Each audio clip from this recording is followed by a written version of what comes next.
Morena tātou, everyone. Welcome to the council meeting on the 19th of September, commencing at 10:01. Cassidy, could you please bless us with an opening karakia?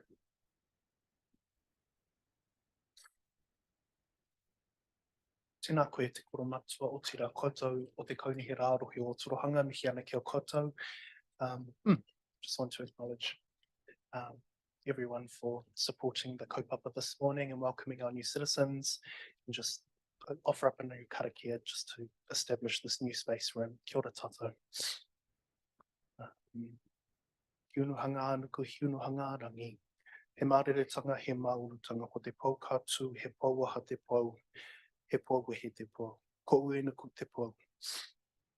Kia pai ai te huarahimu i a tātou e uenuku, ko tō kahu, tauwhiratia mai, he manaakitanga, he atawhaitanga, ki runga ki a tātou, ki runga ki te kaupapa o tēnei hui, tūturu o whiti whakamawa kia tēnā, tēnā haumi e, hui e, tae ki e.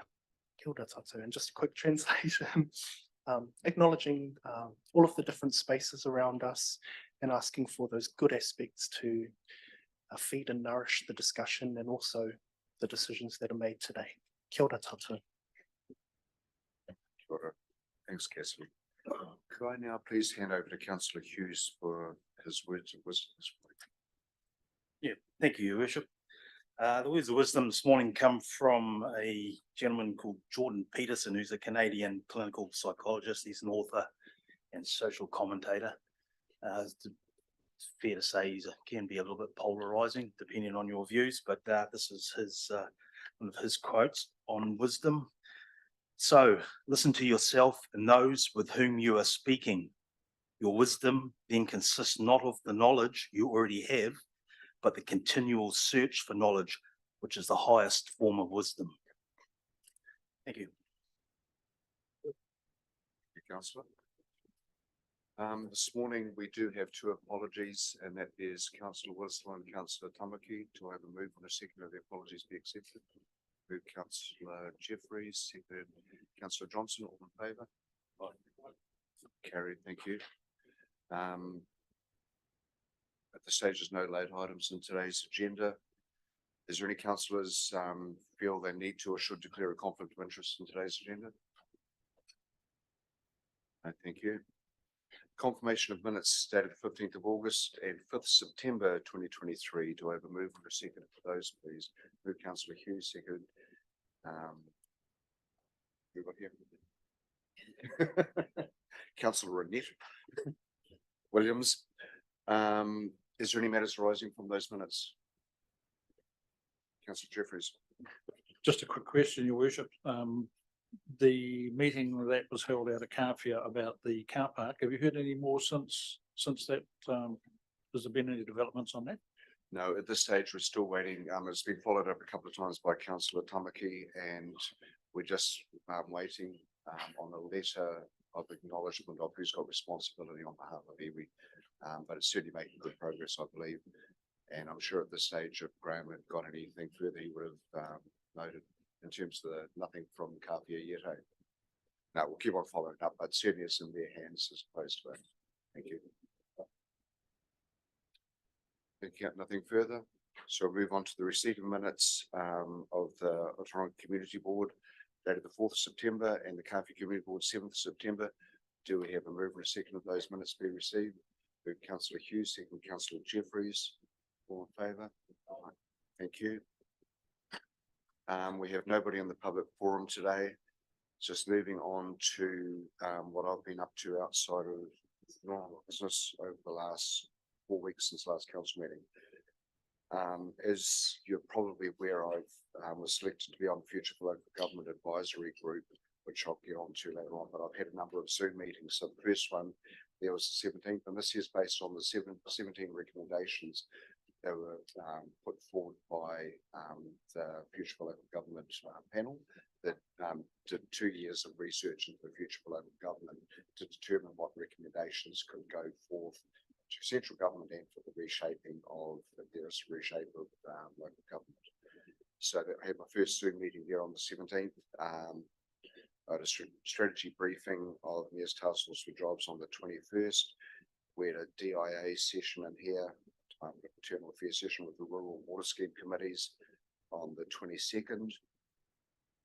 On the 23rd, I met, on the 24th actually, I met with National Party Minister Louis Upston and candidates Member Chatterton and Upharton about the future of the community employment hubs around New Zealand and how we work with a new government should government change in a few weeks' time. Another Zoom hui for future local government on the 31st.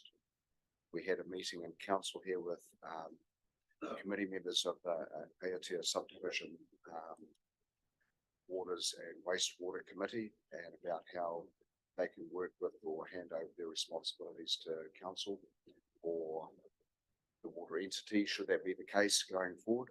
I had interviews with MTFJ again that afternoon for a new program manager.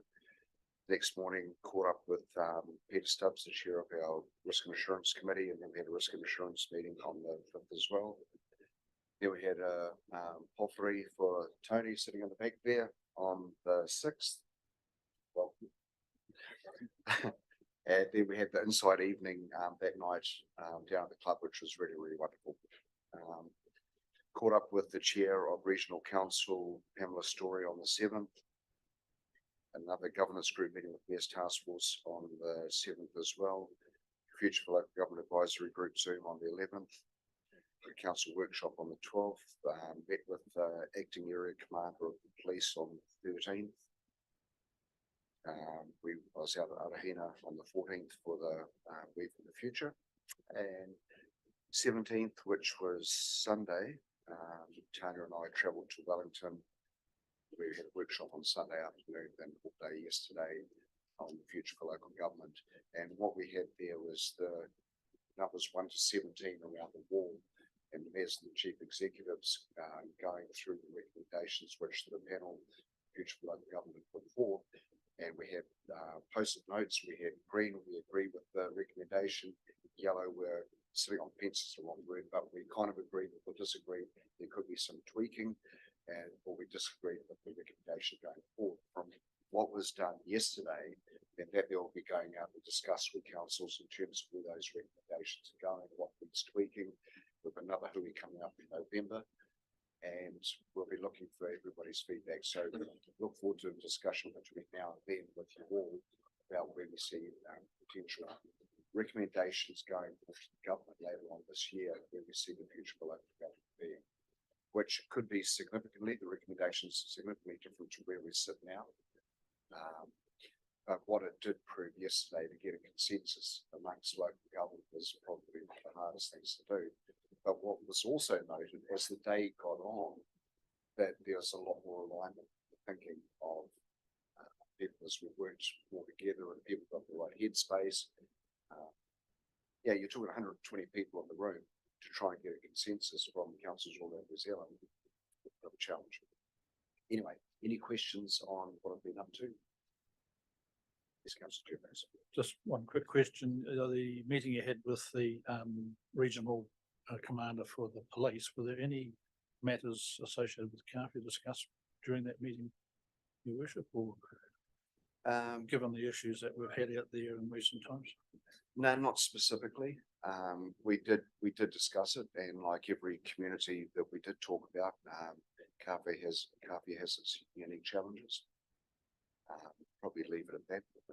But yeah, it was a good discussion. He's been taking over from Will Logren for the last little while Will's working in another area. It came about through discussion about the missing family that we talked before I was interviewed the morning outside here, and we said we must catch up before follow-up meetings. So yeah, I think all in all, the challenges in our district, I won't say minor, but they aren't as significant in other areas which the area commander works. Right, do we have a mover and a seconder for my Next, before we carry on, did you get a feeling from the people that Mayor's Task Force for Jobs is going to continue? yeah, like the Not conversations we've had, the conversations with the current government and potential new government, yeah, I'm really, really hoping what's going forward in terms of what we're doing with the community employment program. Like I've talked for a number of years now with Ms. Dunstan in terms of where she sees the program working, and she's really, really mindful of the devolution of responsibility to grassroots delivery of employment programs. So I'm ready to potentially work with her should there be a change in government from next month on. And it's quite good because we did some research on there's task force jobs in the community employment program, and it aligns with the other person who's the National Party candidate down. I'm trying to think it's which leader it is, but Sama Hut anyway, which is in the Chatterton. And yeah, just a lot of support for what we're doing. Yeah. So now really excited about what the potential is going forward. I'd like to move that my report be accepted. Second, Councillor Dow, all in favour? Carried, thank you. Moving on to item 77, confirmation of the alcohol control bylaw. Entry.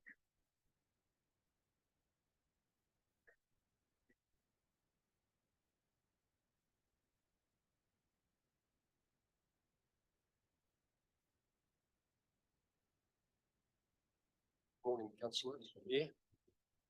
I think Before you start, Andrew, happy birthday. thank you for that. As I said to my team this morning, he who lives long gets to celebrate many birthdays. There you go. Yes, so I'd like to take my report as read. We've canvassed the issues surrounding this bylaw. The time where the notification, the statement of proposal and the draft bylaw was presented to council. Nothing turned up in the submission process. The few people that did submit were in support of the bylaw. Generally, there's a couple of recommendations for possibly to consider some changes that in the future. So I'd just like to know if there are any questions regarding the submission of the bylaw process. No, nothing specifically in terms of signage, Andrew. Are the signs still up out there, or new signs need to be replaced? Or? I suppose as I was contemplating that matter, I just given the expense of the signs and that the cost of those signs is borne by the Kāwhiti community through the bylaw budget. I think as they wear out and gradually replace them, I think the message is pretty consistent regardless. You know, be a bit wasteful, I think, just throw them away just for the sake of one word. So, yeah. Thank you. Any questions, councillors? If not, we have a staff recommendation that the Ōtorohanga District Council confirm the alcohol control bylaw, document number 714783, subject to amendments. If any that would be approved this meeting, but there is none, so we'll take out their last sentence, what I just said. And if we move on to second for those, please. Recommendation. Move Councillor Jeffries, second Councillor Johnson. All in favour? Thank you. Thanks, Andrew. Short and sweet. Right, moving on to item 78, the Ōtorohanga District Final Draft Interim Speed Management Plan. It's on page 57, councillors. Welcome, Richard.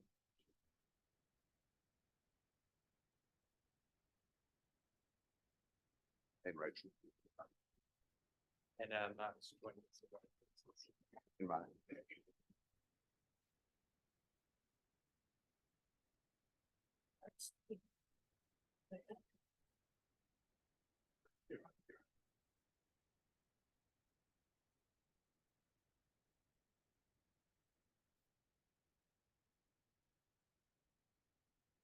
Good morning, Your Worship and councillors. Well, we're nearly there. So today I'm here to discuss our final draft interim speed management plan. Hopefully everyone's all had a chance to read it. Hoping today we might be able to adopt it and present it towards the director for final approval and early implementation. If there's any questions, I'd love to hear them. Thanks, Richard. I'm sure there is. I'll open up to the floor. Any questions from councillors? Councillor Dow. Yet. Did you know I was gonna speak? I was hovering, was I? Yeah, I'm sorry, but I don't support it, at all. I've driven around all the schools in the area in the last, week. And I find that, they're very well signposted apart from probably True School. And you can't physically, like for instance, the college, you can't physically, do the 50k speed limit to turn down Bledisloe anyway. So I just think it's a complete utter waste of ratepayers' money. So yeah, I'm not in support of it. So I don't know if I should put a motion forward to, well, just yet, or we'll have a discussion. But yeah, I mean, I've sent an email out to all the councillors. If you would like, I can read the email to you. But yeah, I just common sense tells me I just can't see that we're achieving the outcomes. The outcomes I'm assuming are safety. Council staff will have got some great signs of people, little kids on the side of the road to warn motorists. There's great school signs, flashing lights already in some of the areas. I think the money would be better spent on just thinking of Ōtorohanga School, for instance. If you were to do something there, maybe widen the road so that the buses and the people can pull off completely. But yeah, I don't know. The rest of you have driven around to the schools, but I just can't see. I can't see it achieving. I think just spending money for the sake of spending money, to be fair, and I can't see it achieving the result. If people can't drive and see those signs and know that there's a school and slow down, I can't see the fact of changing the sign from to put a 40k sign is going to change their behaviour. So, and primary school is a classic example. I don't think there's a policeman sat there since Kevin Harefield retired, and people do speed into coming into town.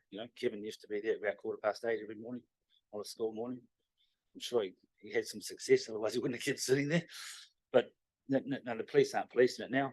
So I mean, why are we spending over an excess of $150,000 for something that's not going to be enforced?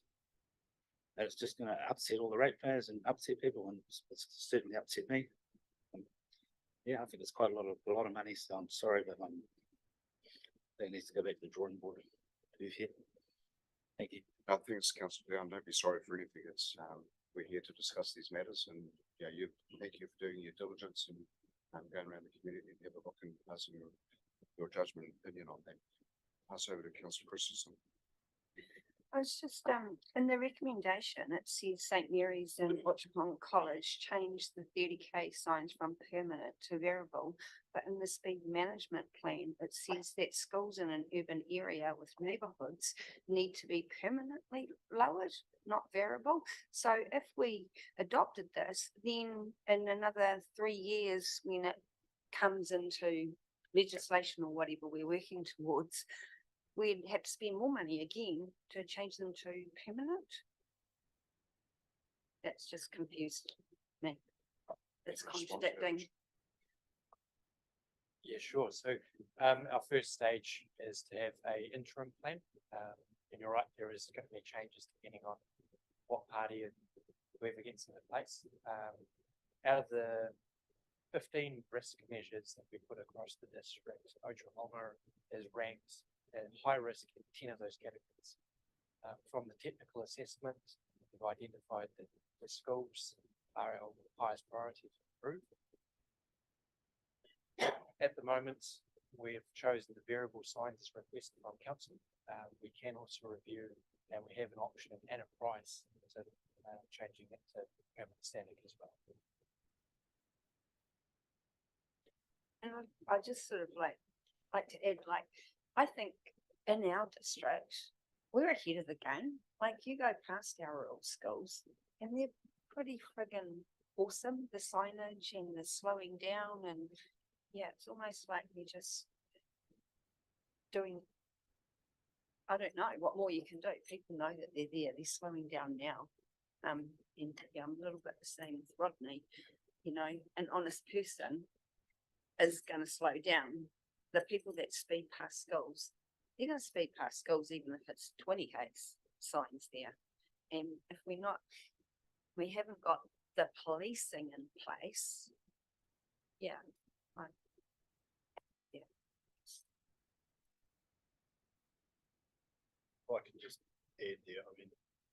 I suppose there's two things here. We're looking at, I suppose, the government legislation that's been passed down to local authorities to implement.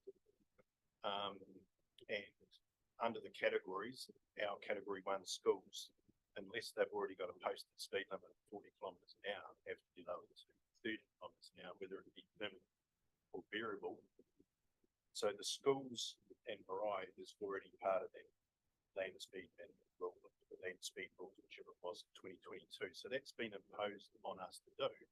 In saying that, it's not an imposition that we wouldn't support, because I think there's real merit in lowering those speed limits around those more vulnerable areas.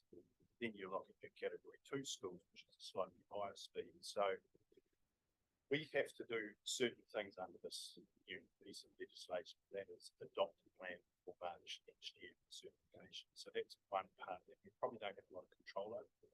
The wider speed management plan, which we've obviously put on hold for the district, we probably still have some control over. But I think if we sort of put the two things apart, this deal thing, sort of have to do at the moment, to meet the requirements that have come down from central government. It's not something that we sort of brought upon ourselves, for want of a better word, if that makes sense. Yeah, no, I totally understand that, but it's still in my head. The rural schools are the more vulnerable ones, not our, like, our urban schools. They have pedestrian crossings that are monitored. Kids aren't allowed just to cross the road willy-nilly at our schools. Our rural schools, it's fun.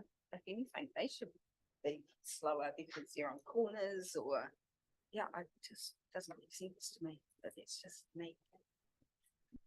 Yeah, I think the definition of the vulnerable, if they use it, is all around foot traffic, whereas the rural schools you tend to have more of a bus drop off. That's sort of, I suppose, the way that's sort of categorised. But I agree with you. That's, And then they're not doing anything about schools on their roads. Sorry, but you know, look at QQ. Councillor Johnson. Yeah, I mean, I thank you for your report and, you know, the work I can see that's gone into this work is huge. So thank you for that. Just a couple of questions too, just with regarding, and it appears that this is an inevitable thing anyway, that we, you know, we can accept it today or not, but it's coming down from further up rather than our territorial authority. But I was just wanting to know, with regard to the funding, is it what portion will the council pay as opposed to Kotahi? Do we know those numbers yet? Yeah.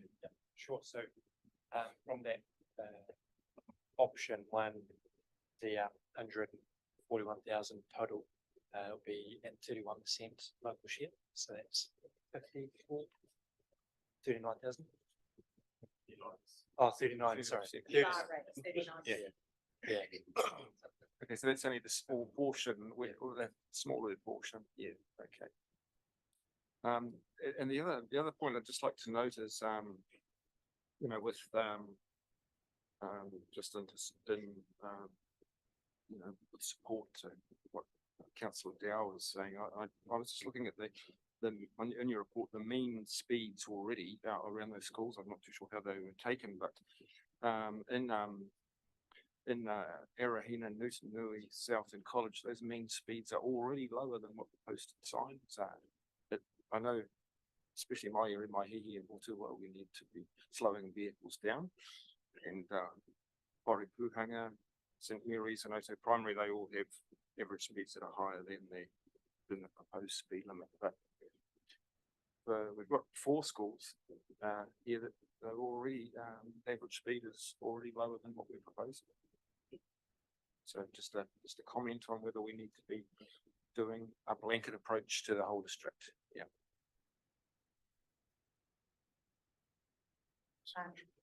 Roy, so we need to adjust those signs so they reflect what people are actually doing. So if they're going 30, and 30 is what we want, we should post at 30, not have 50. We're just adjusting the signs to what people are doing when you mention it.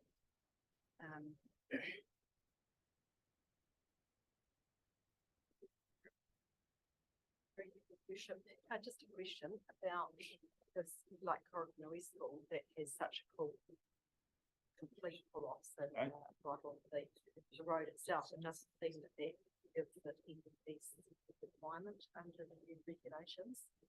So crazy, isn't it? Because I've got to a lot of real incidents and a jolly good system for safety. Accounts for nothing.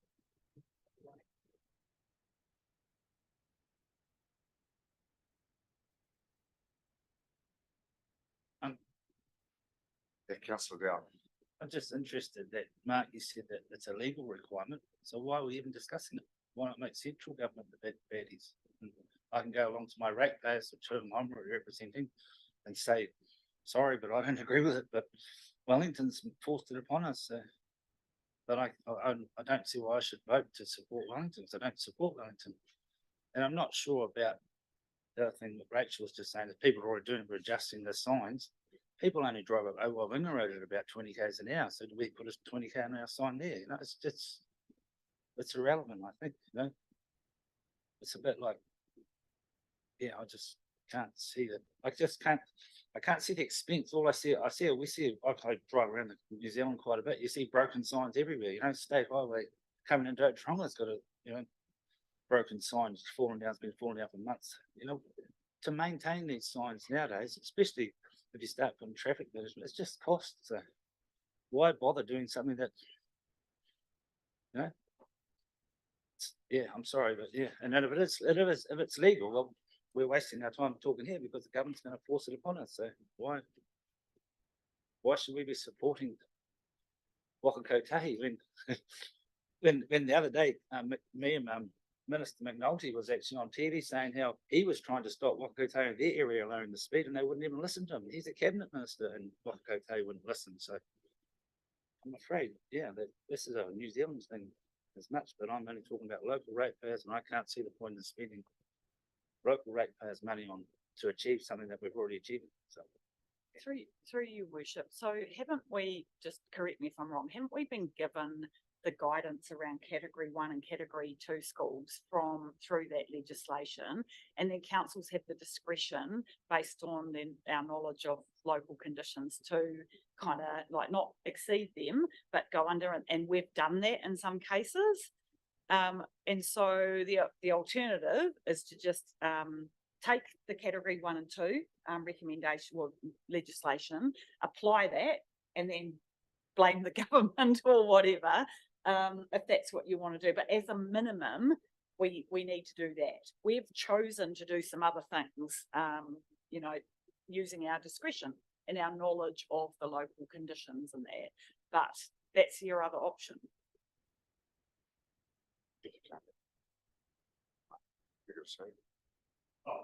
Pretty much what Tony said there. I suppose, and to go further, the requirement is to meet those categories, but it just still gives us a bit of discretion as to how we apply them on the ground rather than being imposed blanket. You will do this, etc. So we get that slight discretion there as long as we follow the framework. Like it says, through you again, for a school to be category 2, it's expected to have the appropriate level of entranceway design, supporting safety infrastructure, that kind of thing. Yeah. That's part 2 of this program.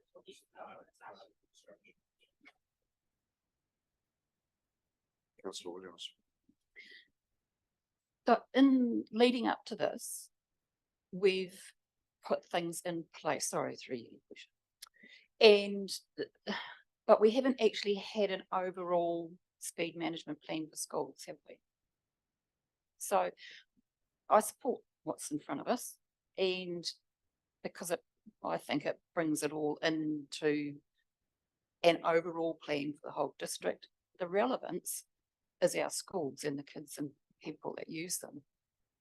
And if figure in the paper, in the report, the cost to the local people is 40% of that, then I think it's achievable.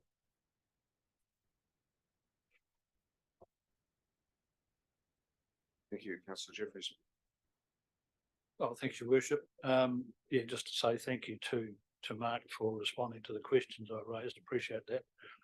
Just to clarify, I'm on page 83 of the agenda, and I'm looking at the Carfia school, in particular Rosamond Terrace. The first sentence, which says the only vehicle and pedestrian access to Carfia schools from Rosamond Terrace. I should have picked this up earlier, sorry. Is not strictly correct, because you can actually access it from Fairchild Street, which it's shown quite clearly on the map there. So I just wondered whether we just needed to amend that. But also, the question I'd raised was that at either end of Rosamond Terrace, which isn't a particularly long street,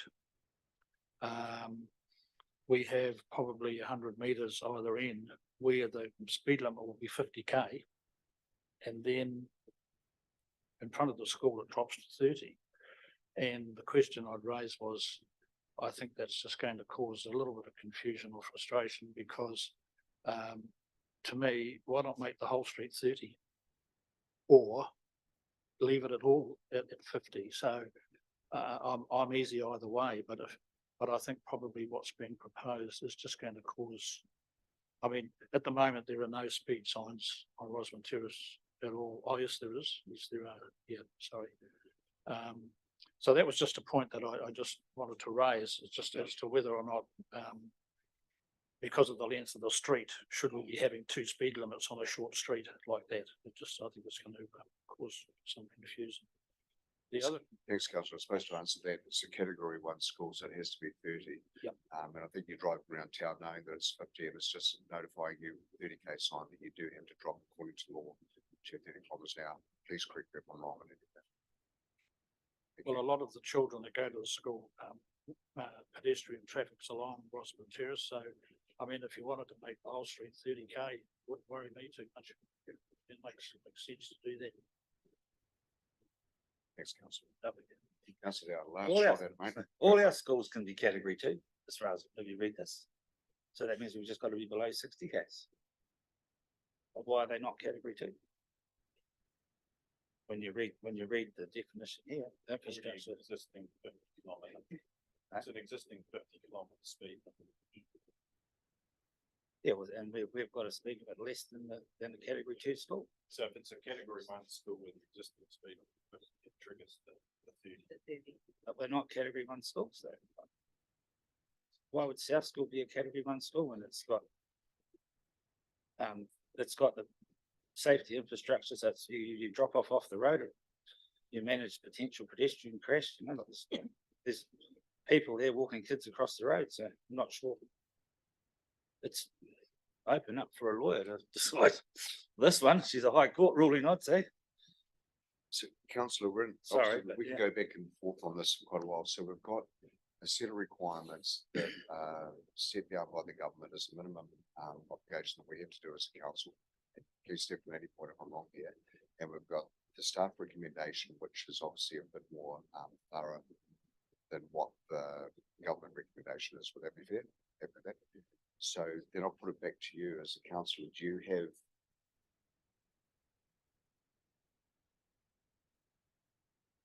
Your Worship, we also have some resolutions from the 18th of July council meeting from this council correct? around some. So we have technical recommendations from our staff, and then we have some resolutions that you have made in July. That's come through to this Yeah, meeting. that's come Yeah. through. So, yeah. So it's an amendment, or be an amendment potentially to the resolution that was set in July, or Well, a I new think resolution. let's focus on today if we can, Your Worship. If we've got a councillor in the room who is not supporting the staff recommendation, then councillor Dowell needs to propose an alternative resolution and get support from the room. So you need to make either an amendment to that, or propose an alternative motion and put that on the table so that, and get a seconder for that. Unless someone in the room wants to move the Just- motion that's in the council report, Thank you. the staff report. Appreciate that, Tanya. So, and the way I've seen this, and certainly this year goes, this year has come to this meeting as a consequence of our previous meeting where we took some recommendations out and we focused on what's in front of us here now. When I got your email, councillor, I first off commended you on going around and actually looking and seeing what was going on in the schools, but also acutely aware when you're driving around, looking at signs, looking at speed limits, paying attention to what's in front of you according to what's being proposed, that is totally different to somebody driving around the district who hasn't seen the staff recommendation, that hasn't seen the signs beforehand, and is probably not aware of the circumstances. So as much as I appreciate that, there's a big difference between the two focuses on people. There's obviously recommendations put forth or recommendation requirements put forth for the government, which were minimal. We've got staff that have proposed something which was going on a previous recommendation of our own as a council. So they've done nothing outside of what we asked them to do from the beginning. So we've got two, but I can either move on this and it's either the recommendation that's in front of us and it doesn't get through its entirety, or we go for another resolution which could be put forth which doesn't pass either. So if there's any more feedback from councillors, at some point we have to make a decision here as we're going to go for a new resolution of what's in front of us currently. Can I just ask, a variable sign, is that one of those flashing ones? Who turns it on and off? The school, because I know that Kathy's school sometimes leaves it on all night. All holidays. So, yeah. So. Yeah, I understand that, but I'm just like, you know, in the legislation recommendations, it says, I'm sort of contradicting what I've said before, but it says that urban schools, it should be permanent. If they're in the neighbourhood, we're making it variable. So then we're going to have a cost of a variable sign. And then in 3 years time, we're going to change it again and our ratepayers are going to go, what are they doing? We've just got used to this. And now it's this. And then you've got a variable sign that human error, which we all make human errors, is flashing all night in an urban neighbourhood. Through you, your worship, can I just check with my staff? So the implementation plan, so we've made some recommendations in here. So can that come back as a second bite at the cherry, or are we adopting the implementation plan with the variable speed signs today? Like, can there be further consideration given to that at a later date, or do we need to say absolutely yes, we're adopting that today as well? My understanding is today's process is to adopt the final interim drafts so that it can go away to the director of that transport for certification. And there may be stuff that comes back that we may need to address. But every speed management plan is under review every 3 years. And I imagine, correct me if I'm wrong, there's movement inside that once it's adopted, as long as it doesn't go too far outside it, that's going to be explained to me. Richard, do you have any further to add to that? So the variable could be changed to a permanent change to a variable, as long as you're still sticking with the principles of what we're planning. You know, whether the sign is controlled by the school or controlled by a timer, I think that is getting down to the actual operational side of it. I think the direction is to have variables rather than permanents. That those things we have to work through operations later on.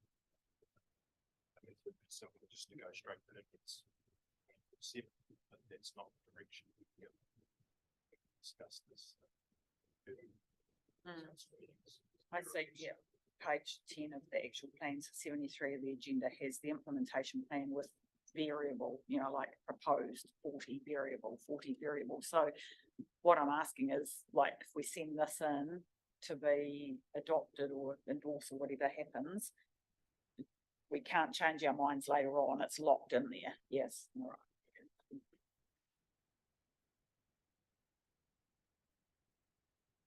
Sorry, Councillor. And you just said that it was 40 variable, but in this it's 30. So did we agree on 40?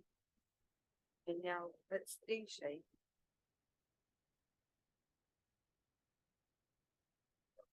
Sorry, the confusion over whether it's 30 variable or 40 variable. Tanya was just saying 40. So 40 variables in rurals. Yeah. And the 30 variables in urbans. Okay, thank you. Yes, some of 30, some. Sorry, I couldn't work out which one. I'll give councillor Jeffries one go and councillor Bell one last, final chair. Thank you, Your Worship. I'd like to change the subject from schools and just talk briefly about marae, if I may. On page 96, I did mention to Mark that Waipapa marae feeds straight off State Highway 31 and probably shouldn't be on that schedule. But also, I was interested in the fact that Kahatia, which comes off Kahatia Road, but the road itself, Kahatia Road, comes off State Highway 39, is it? 39, 31? And I think there's been some concern expressed to me, and I can understand where they're coming from, that if you're going away from Ōtorohanga towards Parongia and you want to turn right onto Kahatia Road, it can be a bit iffy at times, and whether Waka Kotahi could be asked to look at the feasibility of some sort of a turning bay there. Yep. So can I just raise that as potentially an issue? Thank you. Thanks, Bill. Just listening, there's confusion already about what Speaker wants to try, so I want to put a motion forward that we don't support it. There's a lot more work to go on, I think, before we spend council's ratepayers' money. Yeah, I think we need to, so I don't know how we write that motion, but I'd like support for it.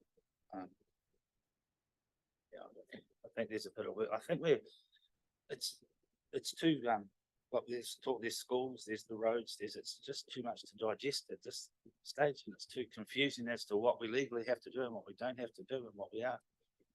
I think so I don't move a motion that we don't support it. And yes, if we have any support. But I do think we need to go back and you know. Your Worship, can I just clarify Councillor Dow's amendment, if that's what it is? Are you talking simply about the speed limit around the schools, or are you talking about the whole plan? I'm talking about the whole plan. Because I mean, I drive down. I noticed one of them. There's Waitangi Valley Road. That's down to 80k, and then my little jaunt around looking at schools. I'm driving down Tikawa Road, and I'm thinking there's way more houses on Tikawa Road. Why isn't it 80k? Then I'm thinking Nahapi Road. Why aren't we? You know, there's those little areas that are built up now. So what I just kind of see it as juggling. We'll just probably focus what's in front of us now. I mean, I agree. There's going to be variances all around the district, and I mean the recommendation could be put forth by this team that all of our rural roads are 80 kilometres now, and I'm sure we've had that discussion before now as well. And we're back at this point from following on from the council meeting we had previously with the new recommendations that come forth on the recommendations that were given to our team. So this is not, it shouldn't be new to us. This is what we suggested, and it's been put forth by staff as a consequence. It's like, but I didn't support it last time, and also in the last triennium when we were elected, we made a resolution then that we wouldn't visit until Waka Kotahi decided what they were doing with their state highway network. They still haven't decided that either. So yeah, through you, Your Worship, we've been given legislation that means we need to adopt an interim speed management plan for schools in marae. So my strong suggestion would be that we do that. If you want to do bare minimum, then do bare minimum, and let's just squash all the stuff that's there that you've used your discretion on. And we don't need to do any of the other work on the other roads, the discretionary roads that we included in there. But my advice would be to lock in a plan on the schools, and we could come back to the next meeting with a plan that just focuses on schools and marae, bare minimum legislative requirement, and we adopt that. Is that a way forward? Yep, so the roads of concern were only added in there Yep. to sort of mitigate some of our boundary issues and some of the service requests we'd had throughout RFS system, so that's fine. We're not obligated to pick up those roads. That's the decision that's reached now. Under the school. Thank you. Councillor Brady, For you, Worship, can I just clarify one point, looking at Ōtorohanga School, you've got the proposed speed limit as variable, 60 k's an hour, so does that mean in school time it's down to 40 and other times?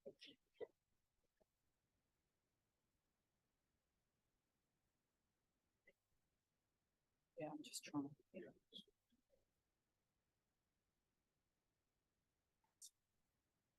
But don't we have to get the first one? do we have to? Would.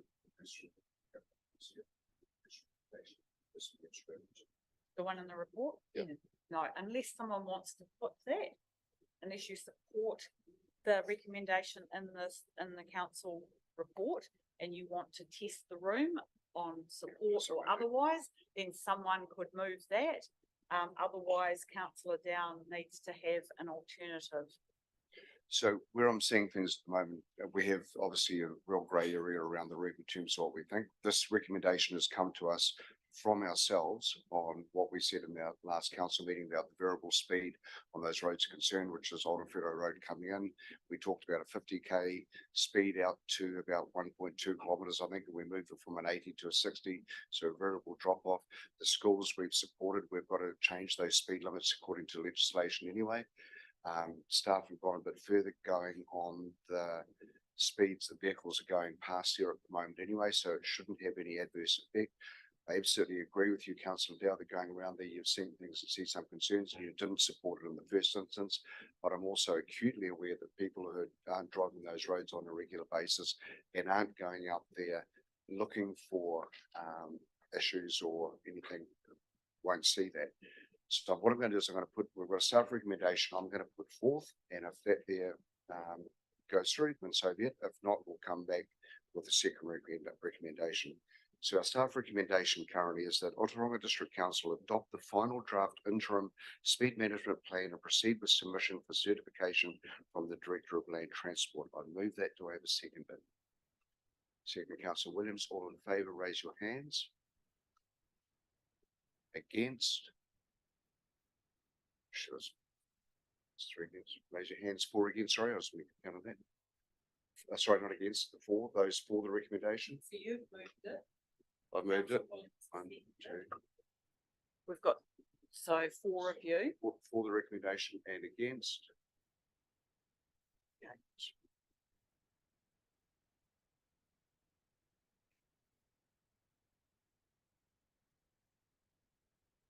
I know I can't use my cuss words. I'm not happy about it. Yeah. So can we, the recommendation, sorry, if we go for recommendation, which is the minimum. 5 minutes. 5 minutes. Just bear with us, councillors. First of all, I need clarity that that's what someone wants. So we can go back to either we don't go with any of the recommendations, knowing full well that we've got an obligation to go through what the government is telling us we have to do with. If a recommendation came forth which said we just go with the bare minimum of what the government is requiring, would that be sufficient to get through without me using my casting vote? Can I just clarify that? Is it what the government are telling us to do or Waka Kotahi? Because listening to Minister McNulty's. Yeah, just that's down to a technicality. Yeah, but it's But means. we have to abide by the Waka Kotahi rules, as you have heard in those conversations, that they don't have to concern themselves. They are all up to themselves. So Waka Kotahi is the governing body around road usage requirements, safety, whichever. So what Waka Kotahi is saying we have to do. It's not what the government's. Yeah. So if the recommendation was we went the bare minimum of what Waka Kotahi is saying around speed management around schools, which we're taking out our roads of concern out of this recommendation, which is currently before us, would that get support? schools and visiting right. Well, we don't have an option on that, councillor. We're a government department. Yeah. So, yeah. Yeah. I'm not sure what you I mean think by the it's government. confusion because of, Oh, McNulty That's said right. that on TV the all other right, day. that's Yeah. politics Yeah. that That's- we're yeah, not in that's control of. yeah. Okay, So- I get you now. So if we're going with the bare minimum of what Waka Kotahi is saying, we're going to permanent, not variable in urban schools, correct? Yeah. Yeah, so then that's just gonna be one cost and I'm happier with that. If we have to go, yeah, But they give the recommendation, you get support of the recommendation. we do the bare minimum, yeah. And I'm all about safety for our schools, but I'm not about chopping and changing. So through you, your worship, the kind of resolution that I'm working up says something like that Ōtorohanga District Council does not adopt the FDISMP as presented, and that a new FDISMP that meets the legislative requirements relating to speed limits around schools and marae is brought back to the October 2023 meeting. I just feel like we need to bring another plan back rather than try and edit this one today. No, that's what you're, thank you. One Tanya, needs to that'd be- move this, and I'm just drafting no, that's something that I think you might want. If that's not what you want, then yeah, and we probably need a second resolution around the roads of interest or concern.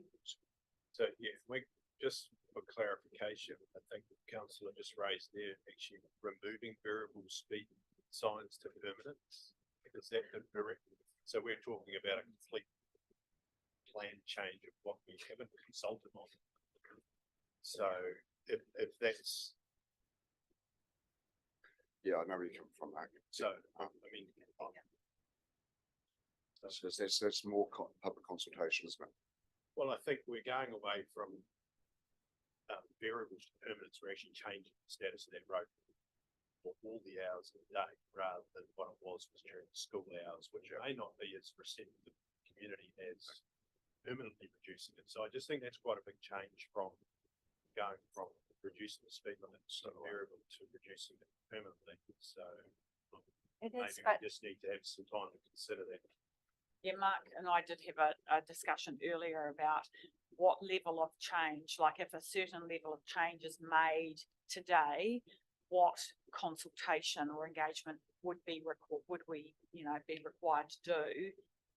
We've gone out in good faith with a proposal. We've had some feedback on it. I think we need to do an assessment of significance around how significant are the changes that you're thinking of making in terms of going back out to the community again. Or at least to the affected, like this, school, I don't know how wide I thought about a consultation plan in my head. does the speed management say that urban schools have to be permanent? I read it in there on page. I mean, I don't want it to be permanent, but if that's what it says in our speed management plan, so we're going to go variable. And then when the government says actually no, Through you, your worship, can I just clarify, so if we made this all permanent and no variables, does that mean in rural areas? we would permanently in that case? Correct. Correct. No, it's not, well, the variable, it's variable 60. 40 Ks in school hours, so it has to be permanent 40. Rather than permanent. Page 69 and 70 talks about, and 3.2 talks about schools. Page 70 says the reduced speed limits can be either variable or permanent. where schools are located on a no exit or within residential neighbourhoods, then permanent speed limits should be installed. The next sentence. Yep.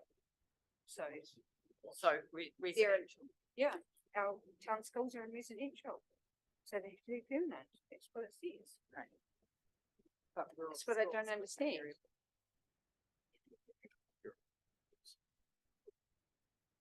Yeah, so we've got Carthia School and Ōtorohanga South School is recommended as being permanent. And Ōtorohanga Primary, I think, was recommended to be variable because of its location against the 100 zone. That's my understanding? And then the rest of them are all rural schools.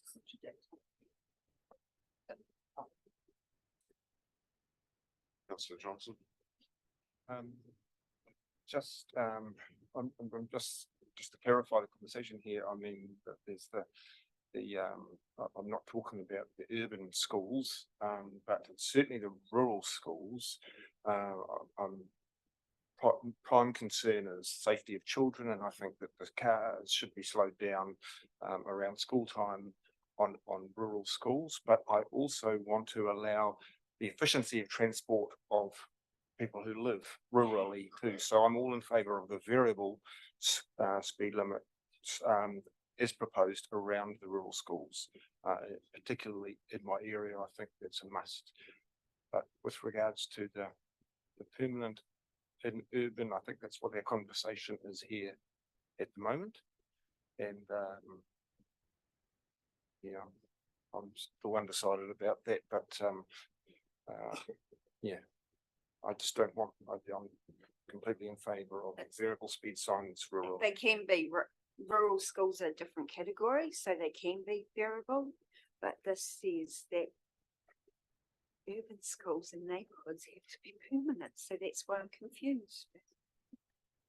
Yeah, and I think, I'm confident our staff and myself put this together that would meet the framework.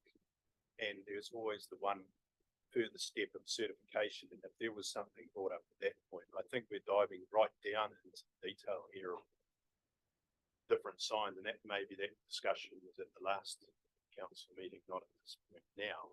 But I think the way this is heading is a resolution for us to go away and consider it again. I'm not sure, but maybe to sit here at the moment and dive down into that detail without a lot of that stuff in front of us is probably just a bit complicated for us also. So, but I had complete confidence that we'd put this plan together, which meant frameworks. Yeah, and it met what our discussion was from the last council meeting, so I appreciate that as well. Councillor Williams. Well, to your concerns about what's in the draft and that a law is going to override it, isn't that the whole point of submitting it and getting it certified? And they say, yes, your ideas are sound, go for it. Yeah, it's a guiding principle that we're trying to follow, and that's why it comes to local government to have that discretion within the framework, and I think that's what we've meant. So, yeah, that's why the extra step of certification is the final part of the process. Mike, just for clarification, if we're just focused here on schools and the roads of concern were taken out of the equation, we're coming back to visit them at some point, aren't we? Down the track. The road, like we're talking about, obviously comes to my mind, obviously Ōtorohanga Road, that we're taking this out of the equation. That's going to come back in a further discussion later, further down the track, if we take it out of this recommendation today. Sorry, that may not come across clearly. So I'm like at the moment, I'm just trying to work out what resolution is going to work, or whether there is a resolution, or whether we're going away. Is a resolution today going to be purely about speed limits around rural and urban schools, and we're taking about those roads of concern, and we're taking out the roads of concern? Is that a discussion we're going to be having further down the road, according to whoever's in government, whatever the recommendations are, etc., etc.? I'm just. Yeah. I'm not sure the roads of concern have, through you, your worship, have anything to do with what the government says or what the government doesn't say. Aren't they ones that we've had feedback from our residents that there's either confusion or there maybe we've got 100 backed against a 50 and there's no kind of, It was also going to work in line with what Wakikatahi was saying on the state highways, wasn't it? So, okay, let's leave that out of the equation. Yeah. So Yeah, in answer to your question, Your Worship, so the roads that were highlighted were ones that were sort of brought up because of boundary issues with our neighbours who had already reduced speed limits to have some consistency, and roads that were put up from submissions from the public. Right, I've had councils express concerns about the speed limits coming out of town. We all of a sudden had a 50k area right beside a college, and that's the reason why Ōtorohanga Road was brought up. So again, I'm in a world of confusion in terms of what councillors want here. At one moment we're saying we want all this included, and the next moment we're told that we don't. We go away from a council meeting saying, hey, this is what we're going to bring forward for a resolution for this council meeting, and now we don't want it. So I'm really, you guys are confusing me here. And I don't see why, like I can understand why Councillor Dow went out and did what he did. And again, full compliment to you for going out and doing your due diligence. But for some reason it's now caused a world of hurt in everybody's head in this room, which it shouldn't do. There's recommendations in front of us, as council staff have said. If it's we're digging down into detail that's not necessarily needs to be done right at this very moment. It's just actually getting a resolution across the table so we can implement the changes that we have to implement as part of requirement from Waka Kotahi anyway. Councillor Christensen. Sorry, I'm just going to explain why I'm confused. In Ōtorohanga District Council interim speed management plan, we talk about that classification of a permanent sign in our urban, and our resolution says something different. That's my confusion. Okay, I'm all about safety, but to me, we've got a resolution that contradicts our speed management plan. That's all. That's my only confusion.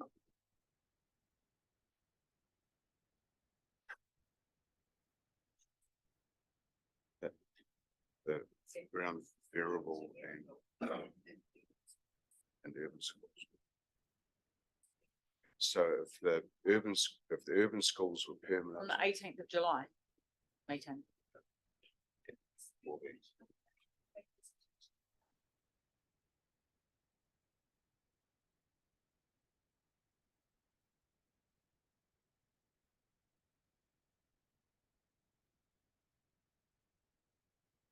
Page 73 with the list.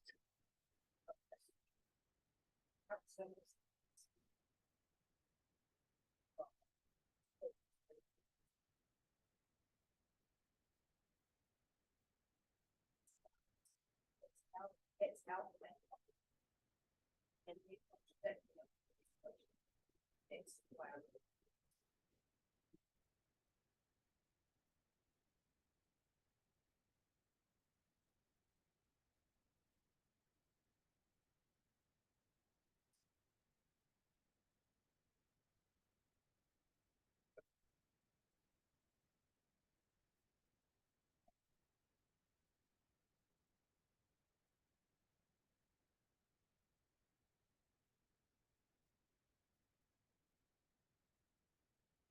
Your Worship,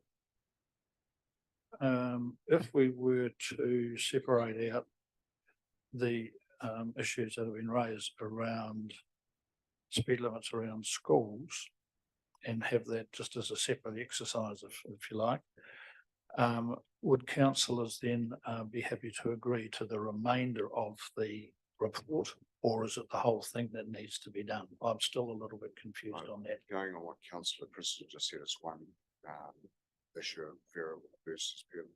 Yeah. Yep.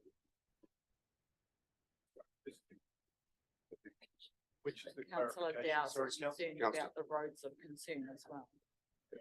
Okay. I'm concerned about the whole thing. Like, I mean, I talk to motorists or truck drivers basically, that and a lot of different people, and they all say how you go to Waipa and there's that many speed changes. I don't know what bloody speed to go. Even this morning at the citizenship, the guy was going. So I'm really concerned that there's massive confusion, and I don't see any safety improvements by having speed signs everywhere. So I just don't. So I mean, if we have to, I'm probably quite happy to support a motion that we comply with legislative requirements, which means we'll just be doing schools. That's fine. I'll support that. I'll even move it, but I don't want to move the whole thing. okay, that's good. Because I guess at the end of the day, my advice to you is to, at a minimum, go with the legislation. You, as a governing body, actually have a call whether you even want to do that or not. If you don't want to comply with the law, then that's up to you as well. But my advice is that we do that as a bare minimum and we park the rest of it. If that's, just kind of reading the room, and we bring back a report in October, double checking the concerns that Katrina has raised as well around the variable and permanent speed signs. So, okay, thanks, Tanya. Going on that then, if the recommendation was such that we're just abiding by the recommendations put forth by Waka Kotahi, would that resolution get across the line?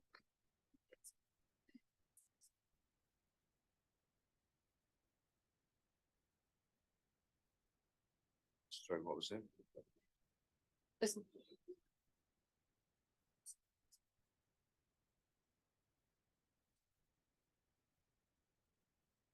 It probably concerns me a wee bit that we're going to have public consultation on the likes of, again, I keep on referring back to Ōtorohanga Road, that there was an appetite from the people who consulted the speed limit gets changed. So, but then where are we drawing the line here? We want this, we want that, we want to take this out, are we taking individual roads out, variables versus permanents? Are we after? I'm in a world of confusion in terms of what we want. I read in the report that the submissions that were taken into consideration weren't the submissions, all of the submissions, they were the ones that were concerned with schools, marae, and the roads concerned. And that the draft interim management plan that we have here reflects the concerns for those people that were concerned in those areas, not the ones that were worried about the overall 80K across the whole district. Does that help with my resolution? Well, it focuses my concerns on the draft management plan that's presented, that I still support.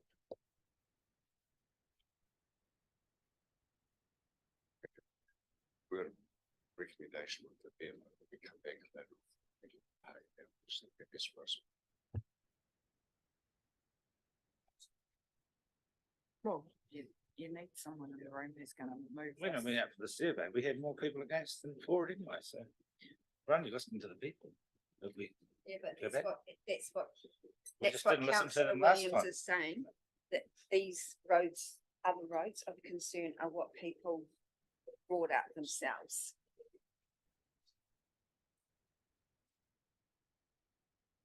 Through you, wish. Please, mate. I'm just trying to address the issue raised by Councillor Christensen on the difference between the plan and the resolution. If there's something that we need to amend in the plan, that's probably something that's quite a simple fix. If it's just not aligning with the original resolution. So I don't think that is a big issue that can be sorted prior to going away for certification. And there's obviously something contradicting between the plan and what's sitting in the report. So that's something that can easily be fixed as long as it's still following that guiding framework and the principles that we started off with. So as I said earlier, we can make those minor changes within that plan without having to go down the consultation process again. It's the big changes that will trigger maybe something. And if the decision today is obviously to exclude those roads, then there'd be direction to bringing those back, because I think we'd be in the same situation again as we are now discussing them. I think. Yeah, thanks, Mark. Appreciate that. So with that in mind, does that offer a level of comfort if that speed management plan can be amended to? If that's part of the resolution, that it aligns with what we want to do. Because, in my eyes, even, all the other roads that we're going to lower, if people want to speed, they're going to speed. So, and if it's 150K to do the schools and those roads, is that what you're talking? Not just the schools, eh? Yep. I'll move the resolution. Okay. Hang on. With you, it's got to have, can you write the amendment in there, please? No, I can't. Sorry, through you, your worship. So I'm saying that we're bringing back a plan in October that meets the minimum legislative requirements. I'm saying I can get this across the line now with, if we prepared to make the amendments to the traffic management plan that suit that match up to the recommendation. Is that right? That's where I saw a pinch point there, was that the plan wasn't aligning with the resolution that was put earlier. And it sounds like it's the difference between variable and permanent, which I'm sure we can fix up with the plan prior, certifications, nonsense captured. Yep. I haven't had a Yeah. chance to have a good I look can't at it. see the difference, but that's just me Yeah, having so a look. I think we need to address that Mm. issue. Yep. But I still think we need to bring it back in October so that this council knows exactly what they are adopting. We move the roads of concern, we align the speed limits with the resolutions of council. Is that what we're saying? yeah, It's wording of the traffic management plan with the recommendations. I think it's fine. Yeah. We'll bring it back.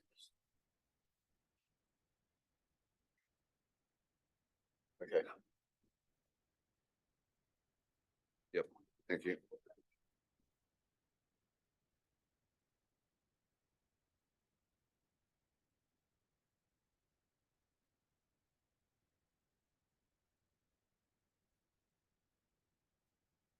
Just adjourn the meeting for 5 minutes, thank you.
Next day, I'll just like to move that we reconvene the meeting.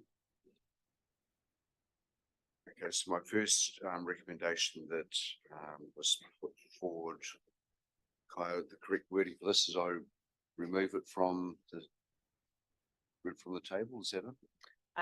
So I think, my suggestion was around, that Ōtorohanga District Council does not adopt the plan No. as Recommendation. presented. Yeah. And that a new plan that meets the legislative requirements relating to speed limits around schools and marae is brought back to the October 2023 meeting. Thank you, Tanya. So if that's not what you want, then Yeah. we need to No, we'll work on that. wordsmith that, Thank you. but someone, yeah. I'll move that. Second to Councillor Dow, all in favour? Against? Carried. Thank you. Okay. Moving on to item 79, carryovers, page 119, councillors. Thanks, Mark. Thanks, Richard. Thanks, Rachel.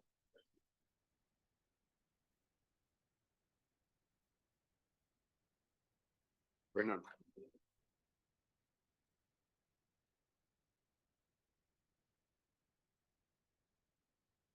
Thank you very much, Your Worship. Yes, I'm here to present the report on the carryovers, the budgets from the 2023 financial year into the current 23-24.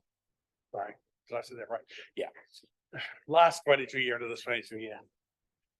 Got a lot going on at the moment, sorry. So I'll take the report as read, I guess, and just answer any questions. Thanks, Brendan. Big figures, but understandable. Yeah. Thank you. Any questions, councillors?